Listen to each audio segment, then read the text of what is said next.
오늘도 침 맞으러 왔습니다. 제 예약은 이곳은 미국 캘리포니아의 한 병원. 젊은 여성부터 허리를 감싼 노인까지, 심지어는 고급 정장을 입은 회사원까지 모두들 한 가지 목표를 위해 이곳에 모였습니다. 바로 침술 치료였습니다. 침술을 받으러 온 사람들의 얼굴은 저마다 긴장과 기대감으로 가득 차 있었습니다. 한국에서나 볼 법한 이런 진풍경이 미국 한복판에서 벌어지고 있는데요. 과연 무슨 일이 이곳에서 일어나고 있는 걸까요? 지금부터 그 사연을 만나보겠습니다. 이야기를 시작하기 전에 구독과 좋아요는 이미 눌러주셨죠? 감사합니다. 그럼 이야기를 시작하겠습니다. 저는 미국에서 한방병원을 운영하고 있는 한국계 미국 한의사 김지훈이라고 합니다.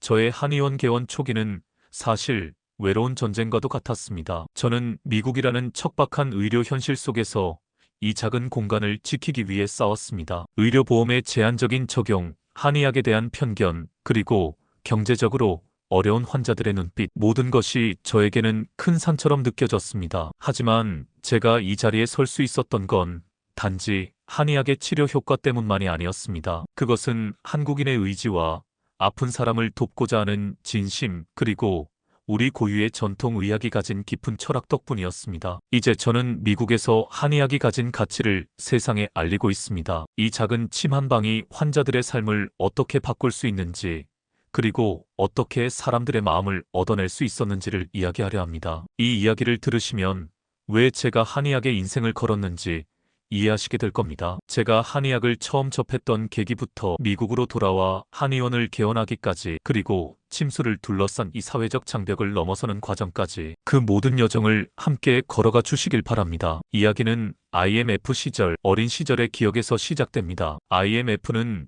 제 어린 시절의 모든 것을 바꿔놓았습니다. 1997년, 저는 10살이었습니다. 그때까지만 해도 우리 가족은 나름대로 평범한 삶을 살고 있었습니다. 아버지는 작은 무역회사를 운영하셨고, 어머니는 두 동생과 저를 돌보며 가정을 꾸려가셨습니다. 비록 넉넉하진 않았지만 가족 모두가 함께 웃고 식탁에 둘러앉아 식사하는 평범한 행복이 있었습니다. 하지만 IMF라는 단어가 뉴스를 뒤덮기 시작하면서 우리의 평범한 일상은 끝이 보이지 않는 어둠 속으로 빠져들기 시작했습니다. 아버지의 사업은 그해 겨울 갑작스럽게 무너졌습니다. 회사가 빚더미에 앉게 되었고, 거래처는 하루아침에 연락이 끊겼습니다. 아버지는 고군분투하셨지만 한국 사회 전체가 휘청거리던 그 시절에 개인의 힘으로 무언가를 바꿀 수는 없었습니다. 회사는 폐업했고 집은 은행으로 넘어갔습니다. 집안의 공기가 무겁게 가라앉은 날들이 이어졌고, 아버지는 점점 말수가 적어지셨습니다. 그러던 어느 날, 저는 학교에서 집으로 돌아오다가 어머니의 울음소리를 들었습니다. 그날 아버지는 세상을 떠나셨습니다. 그날의 기억은 아직도 선명합니다. 차가운 겨울바람, 어머니의 흐느낌, 그리고 아버지가 남기고 간 유서, 가족에게 미안하다는 몇 줄의 글은 어린 저에게 너무나 큰 상처로 남았습니다. 하지만 시간이 멈춰주지 않는 것처럼 우리 가족도 멈춰 있을 수는 없었습니다. 어머니는 슬픔 속에서도 우리를 데리고 먼 나라로 떠나기로 결심하셨습니다. 한국에 남아있어서는 살 수 없다는 판단 때문이었습니다. 미국이라는 나라는 저에게 새로운 시작이 아닌 또 다른 생존의 장이었습니다. 우리는 거의 쫓기듯이 미국으로 떠났습니다. 모든 것이 낯설었습니다. 공항에서 들리던 영어 소리, 우리 가족의 작은 짐가방, 그리고 어머니의 굳은 표정. 도착한 곳은 캘리포니아의 작은 도시였습니다. 어머니는 낮에는 식당에서 서빙을 하고 밤에는 청소 일을 하시며 가족을 먹여 살리셨습니다. 하루에 몇 시간도 못 주무시면서도 저와 동생들을 위해 웃음을 잃지 않으셨던 어머니를 생각하면 지금도 마음이 아립니다. 학교 생활은 더 가혹했습니다. 미국이라는 나라는 자유와 기회로 가득하다고들 말하지만 그것은 제게 해당되지 않았습니다. 아시아인이라는 이유로 친구들에게 놀림을 받고 심지어 선생님들조차 저를 다르게 대했습니다. 영어가 서툴렀던 저는 매일같이 혼나고 학급에서 조용히 지내는 것이 최선이라고 생각했습니다. 하지만 어머니는 그런 저를 가만히 두지 않으셨습니다. 매일 밤 제 옆에 앉아 숙제를 도와주시며 말씀하셨습니다. 지훈아, 힘들어도 참아야 한다. 공부밖에 살 길이 없다. 그 말씀은 저의 신념이 되었습니다. 저는 인종차별도 가난도 외로움도 이겨내겠다는 마음으로 책상 앞에 앉았습니다. 남들보다 2배, 3배 더 공부했습니다. 어머니의 노력이 헛되지 않게 하기 위해서라도 포기할 수 없었습니다. 학교 도서관에서 자주 혼자 시간을 보내며 제 꿈에 대해 생각하곤 했습니다. 어떻게 하면 아픈 사람들을 도울 수 있을까? 어릴 적부터 저는 사람들의 고통에 민감했습니다. 아버지가 돌아가셨을 때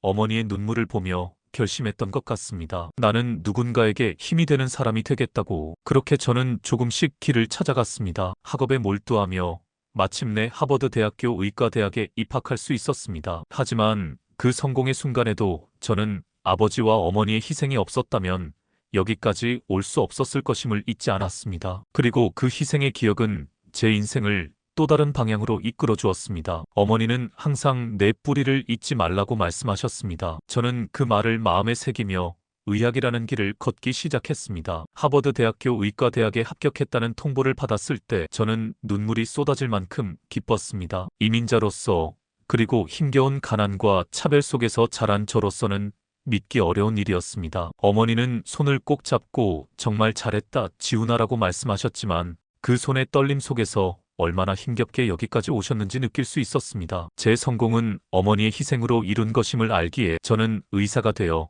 반드시 그 희생에 보답하겠다고 다짐했습니다. 하버드에서의 시간은 또 다른 도전의 연속이었습니다. 세계 각지에서 온 학생들, 각자 나라의 엘리트라는 자부심을 가진 동료들 사이에서 제가 살아남기 위해 할 수 있는 건 오직 더 열심히 공부하는 것뿐이었습니다. 저는 동기들보다 더 많은 시간을 도서관에서 보내며 학문에 몰두했습니다. 처음에는 한국에서 온 이민자라는 이유로 주목받는 것이 부담스러웠지만 점차 제 실력으로 저를 증명하기 시작했습니다. 그 과정에서 깨달은 것은 의학이라는 분야가 단순히 과학적 지식을 넘어 사람을 이해하고 돌보는 깊은 철학을 담고 있다는 사실이었습니다. 하버드 의대를 졸업한 후 저는 정형외과를 전공으로 선택했습니다. 정형외과는 고난도의 수술 기술과 환자의 재활까지 책임져야 하는 분야로 사람들의 삶의 질을 직접적으로 변화시킬 수 있는 과목이었습니다. 저는 그 도전이 매력적이었고 실제로도 많은 환자들의 통증을 완화하고 삶을 되돌려주는 경험을 통해 보람을 느꼈습니다. 하지만 시간이 지날수록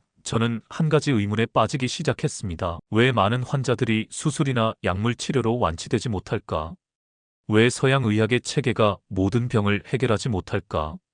특히 미국 의료 시스템의 한계는 제게 커다란 충격으로 다가왔습니다. 환자들이 필요로 하는 치료를 받지 못하는 경우가 너무 많았습니다. 경제적 부담으로 인해 수술을 포기하거나 보험이 적용되지 않아 고통을 참고 살아가는 환자들이 넘쳐났습니다. 제가 진료하던 한 환자가 아직 젊은 나이에 무릎 관절염으로 고생하던 때가 떠오릅니다. 그는 수술이 필요했지만 자신의 보험이 수술비를 보장하지 않아 통증을 참으며 일을 계속해야 했습니다. 저는 의사로서 그를 돕지 못하는 현실 앞에서 무력감을 느꼈습니다. 그 무력감은 서양 의학의 한계와 미국 의료 시스템의 비효율성에서 비롯된 것이었습니다. 이때부터 저는 대체 의학, 특히 한국에서 자라며 본 적이 있던 한의학에 대해 자연스럽게 관심을 갖게 되었습니다. 어릴 적 할머니가 감기에 걸린 저에게 한약을 타려주시던 기억, 허리 통증으로 고생하시던 어머니가 침을 맞고 회복하시던 모습을 떠올렸습니다. 서양 의학만으로는 해결할 수 없는 문제를 보완할 수 있는 길이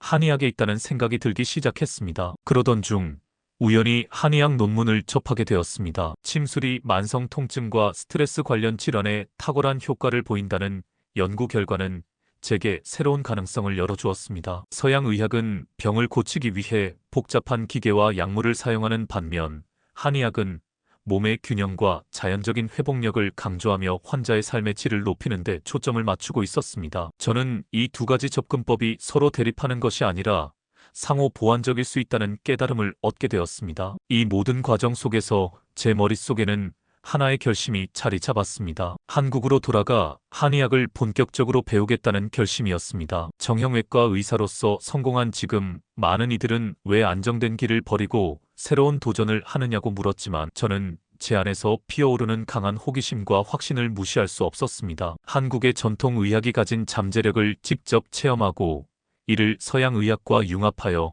새로운 의료 패러다임을 제시하고 싶다는 열망이 저를 이끌었습니다. 그렇게 저는 미국에서 쌓아온 경력을 잠시 뒤로하고 한국행 비행기에 몸을 실었습니다. 제게는 다시 뿌리를 찾아가는 여정이자 의학이라는 더 큰 그림을 그리기 위한 새로운 시작이었습니다. 비행기가 인천공항에 착륙했을 때 저는 저도 모르게 창밖을 바라보며 깊은 숨을 내쉬었습니다. 떠난 지 20년이 훌쩍 넘은 한국 땅을 다시 밟는다는 것은 감정적으로도 실질적으로도 저에게 큰 도전이었습니다. 어린 시절 IMF의 그림자 속에서 도망치듯 떠난 나라. 이제는 새로운 목적을 가지고 돌아왔지만 그 기억은 여전히 저를 따라다녔습니다. 하지만 저는 제가 왜 여기에 있는지 잊지 않았습니다. 한의학이라는 새로운 세계를 배우기 위해, 그리고 나의 뿌리를 다시 찾기 위해 돌아왔습니다. 경희대학교 한의과대학에 들어섰을 때 저는 한 가지를 바로 깨달았습니다. 한의학은 단순한 민간요법이나 전통적인 치료 방식이 아니라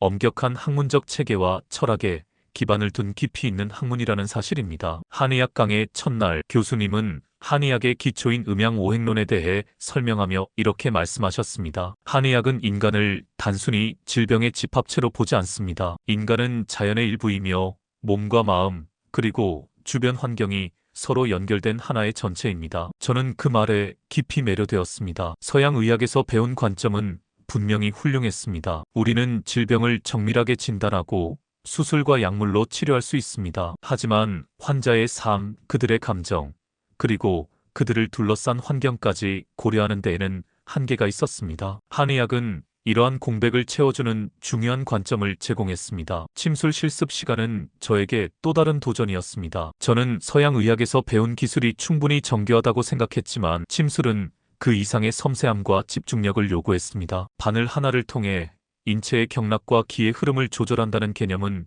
처음에는 추상적으로 느껴졌습니다. 그러나 환자들의 반응을 직접 보며 저는 그 효과를 체감할 수 있었습니다. 한 학생의 허리 통증이 단 몇 번의 침술 세션만으로 눈에 띄게 완화되는 것을 보며 저는 한의학이 가진 잠재력에 점점 더 확신을 갖게 되었습니다. 한편 제게 가장 놀라웠던 것은 한의학이 단순히 전통에 머물지 않고 과학적으로 진화하고 있다는 사실이었습니다. 경희대학교의 연구소에서는 한약재의 화학적 성분을 분석하고 침술의 효과를 과학적으로 입증하기 위한 다양한 연구가 이루어지고 있었습니다. 저는 그곳에서 연구원들과 함께 일하며 한의학이 단순한 옛 방식이 아니라 현대의학과 융합될 수 있는 강력한 도구라는 것을 깨달았습니다. 그렇게 몇 년이 흘렀고 저는 마침내 한의학을 배우고 익히는 과정의 끝에 도달했습니다. 하지만 이것은 단지 시작일 뿐이었습니다. 저는 한의학과 서양의학이 결합하여 더 많은 사람들에게 도움을 줄 수 있는 가능성을 보았고 이를 미국으로 다시 가져가야겠다고 결심했습니다. 어린 시절 저와 어머니가 겪었던 고통, 그리고 미국에서 만났던 많은 이민자들과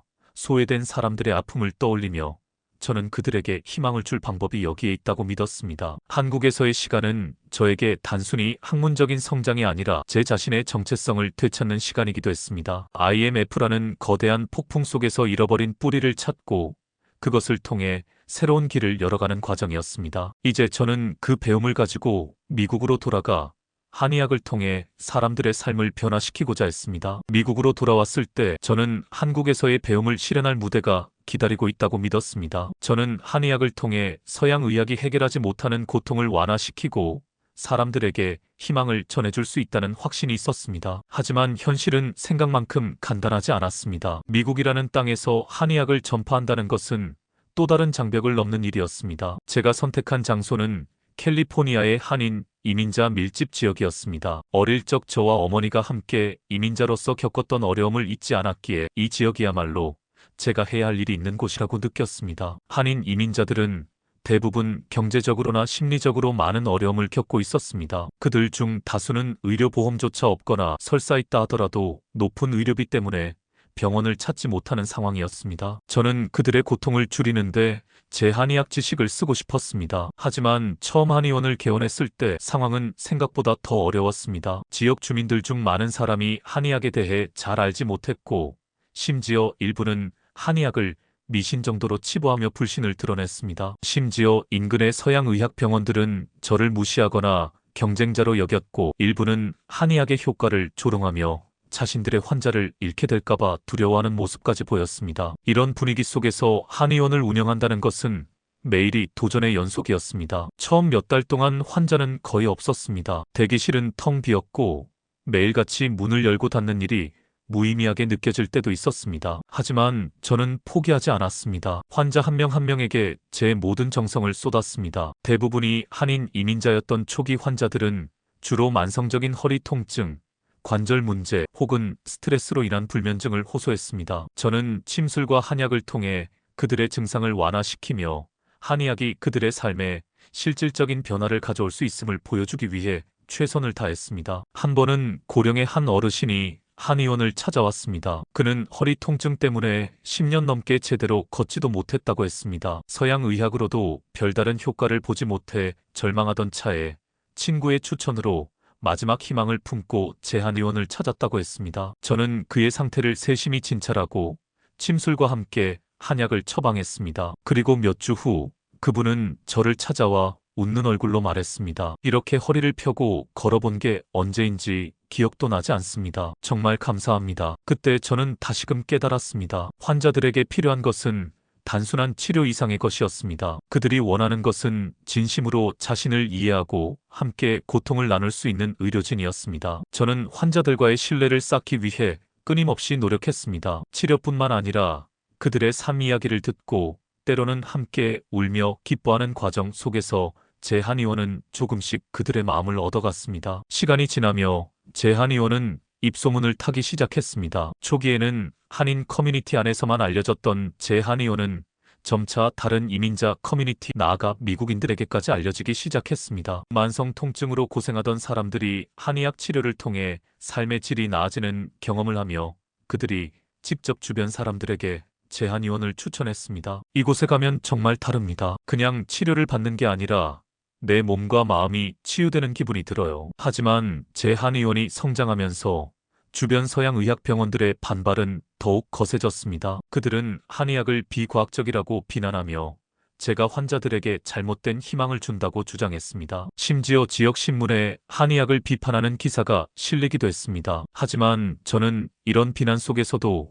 오히려 한의학의 우수성을 알릴 기회로 삼았습니다. 저는 환자들의 치료 사례를 학술적으로 정리하고 다양한 임상 연구에 참여하며 한의학의 과학적 근거를 제시했습니다. 그 결과 지역 언론에서도 저의 노력을 인정하기 시작했고 한의학에 대한 관심과 인식이 조금씩 변화하기 시작했습니다. 저는 그 과정에서 한 가지 중요한 사실을 배웠습니다. 한의학은 단순히 치료를 넘어 사람들에게 희망과 신뢰를 줄 수 있는 도구라는 것입니다. 그 희망과 신뢰는 단순히 기술이 아니라 진심과 철학에서 비롯된다는 것을 깨달았습니다. 처음에는 조용했던 제 한의원이 어느새 활기를 띠기 시작했습니다. 초기에 찾아왔던 몇몇 환자들의 치료 경험이 입소문을 타면서 문을 두드리는 사람들이 점점 늘어났습니다. 그들은 만성 통증, 수면 장애, 소화 문제 등 서양 의학으로는 완전히 해결하지 못했던 문제를 안고 찾아왔습니다. 저는 그들을 맞이하며 한의학의 철학과 치료 방법을 차근차근 설명하고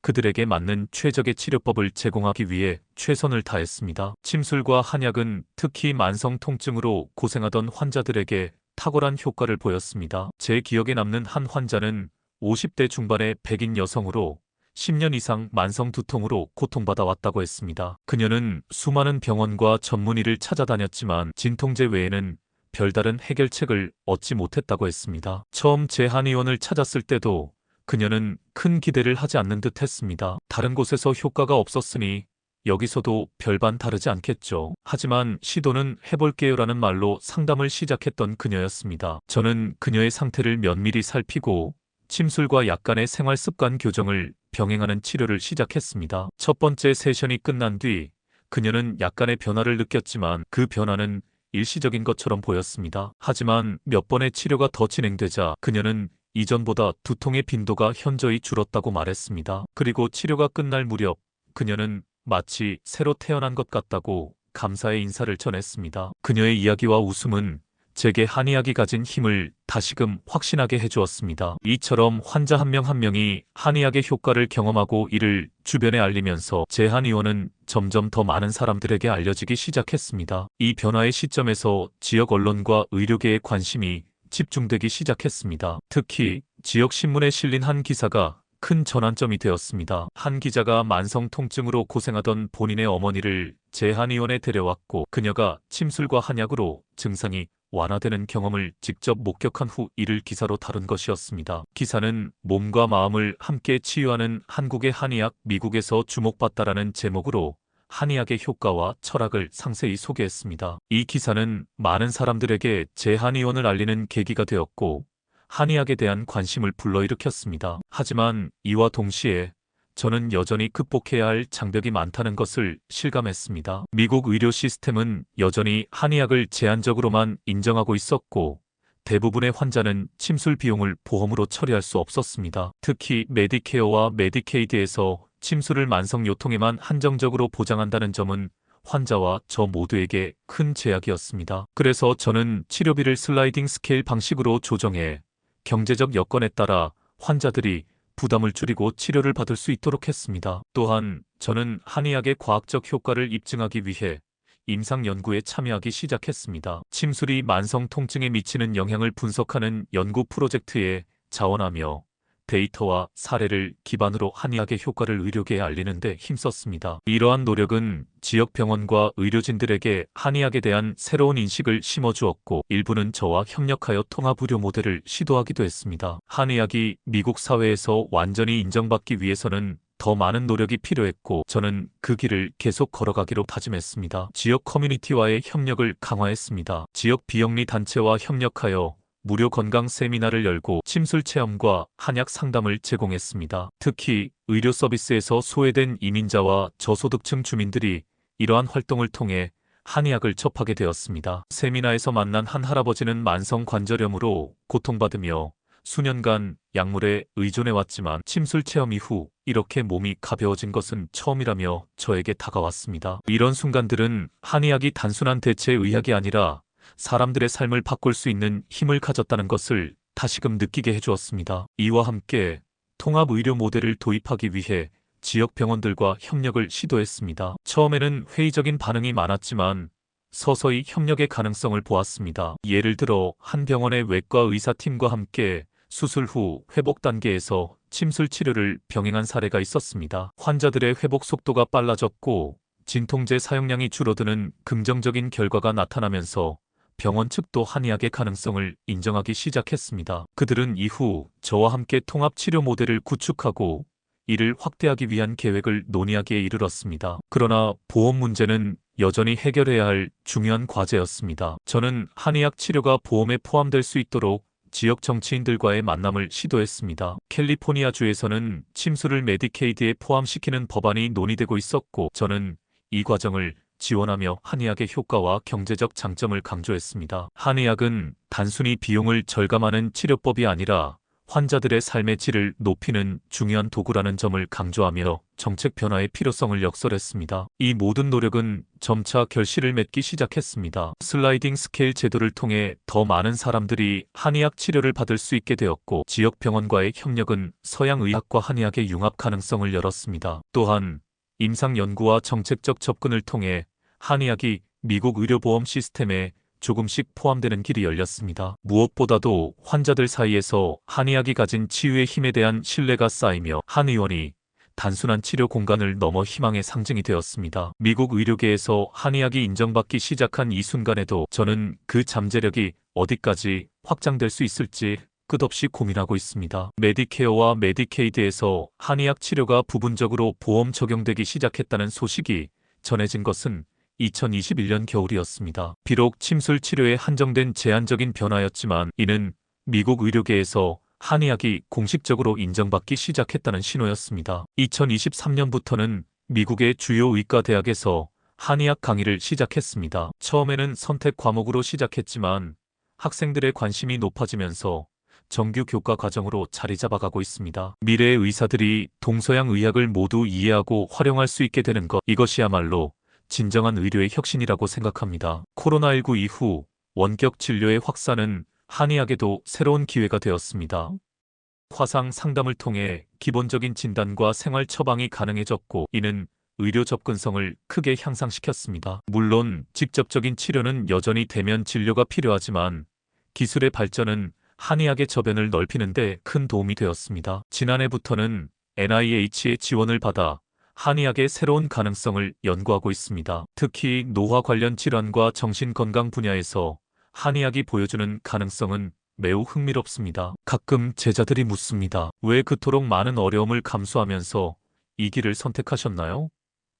저는 이렇게 답합니다. 의학의 궁극적인 목적은 인간의 고통을 덜어주는 것입니다. 그 방법이 동양에서 왔든 서양에서 왔든 효과가 있다면 그것이 바로 좋은 의학입니다. 이제 저희 센터는 새로운 도전을 준비하고 있습니다. 더 많은 연구, 더 나은 치료법, 더 넓은 의료 접근성을 위해 한의학과 서양의학이 만나 만들어낼 미래의 의료는 더욱 풍성하고 효과적일 것입니다. 그리고 그 중심에서 저희는 계속해서 희망의 씨앗을 뿌려나갈 것입니다. 한의학이 미국 내에서 인정받는 과정은 단순한 성장이 아니라 의료제도와 정책의 변화를 가져오는 중요한 전환점이었습니다. 환자들의 신뢰와 지역사회의 호응은 한의학이 가진 잠재력을 보여주는데 중요한 역할을 했습니다. 저는 이 변화의 중심에서 한의학의 가치를 알릴 수 있었다는 것에 큰 자부심을 느꼈습니다. 하지만 여전히 갈 길이 멀다는 것도 알고 있었습니다. IMF 시절 아버지를 잃고 어머니와 함께 겪었던 고통, 미국에서의 차별과 외로움,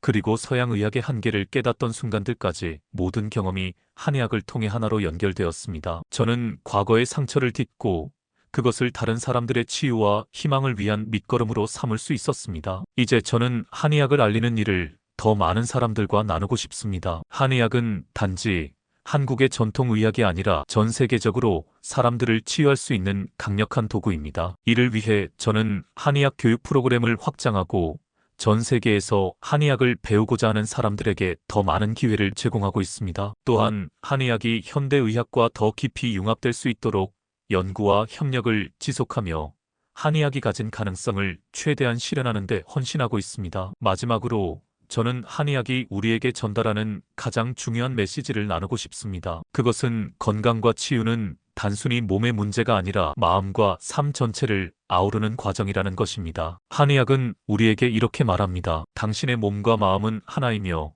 당신은 자연과 연결되어 있습니다. 그 균형을 찾는 것이 바로 치유입니다. 한의학은 계속해서 성장하고 있습니다. 전 세계 사람들이 그 가치를 깨닫고 더 많은 사람들이 이를 통해 새로운 삶의 가능성을 발견할 날을 꿈꿉니다. 오늘의 이야기는 여기까지입니다. 김지훈 선생님의 이야기는 단순한 성공담을 넘어 인간의 고난과 회복, 그리고 헌신의 아름다움을 보여주는 감동적인 여정으로 느껴집니다. IMF 시절의 상처와 이민자로서의 도전을 넘어 한의학을 통해 사람들의 삶을 치유하고 희망을 전하신 선생님의 노력이 깊이 존경스럽습니다. 이 이야기는 단지 한 개인의 이야기가 아니라 전통과 현대, 동서양 의학의 조화를 통해 더 나은 미래를 만들어가는 귀한 메시지로 다가옵니다. 여러분의 구독과 좋아요, 알림 설정에 힘입어서 더 감동적인 이야기로 다시 찾아뵙겠습니다. 감사합니다.